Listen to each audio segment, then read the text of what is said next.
Dans le cadre de la conférence sur l'avenir de l'Europe, lancée le 9 mai 2021 à Strasbourg, les défricheurs ont souhaité donner la parole aux jeunes de 15 à 28 ans, issus de divers horizons. Une consultation sous forme de micro-trottoir pour recueillir, micro à la main, leurs idées et leurs propositions sur l'Europe qu'ils imaginent, qu'ils rêvent. À travers cette animation, divers sujets ont été abordés. L'emploi des jeunes, l'environnement, la culture, entre autres, thèmes qui les intéressent et les interrogent pour l'Europe de 2035. Comment vous ressentez cet accès aux différentes cultures européennes ?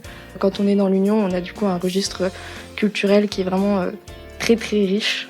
Qui serait une bonne initiative, ça serait le Pass Culture européen, qui toucherait tous les citoyens de l'Union entre 18 et 25 ans, pourquoi pas. Je pense que ce serait une très bonne chose.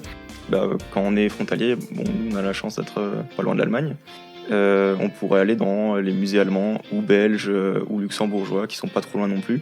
Je savais pas trop ce que je voulais faire, donc on m'a jamais proposé de service civique ou ce genre de programme-là. Il devrait en parler plus.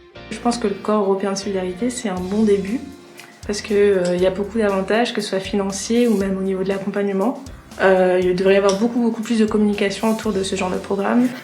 C'est vraiment une opportunité de s'engager dans quelque chose à côté et ça leur permet de trouver une autre voie en fait, je pense, et il faudrait en parler vachement plus. Et toi par exemple, qu'est-ce qui t'intéresserait si tu faisais un échange ? Ce serait de découvrir leur culture ou rencontrer du monde ?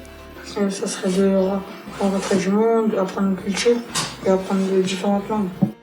C'est pas pareil que si on va là-bas et on apprend la langue directement dans le pays. Parce que on voyage et on est obligé de l'apprendre si on veut communiquer avec les autres et on peut voir une autre culture que la nôtre.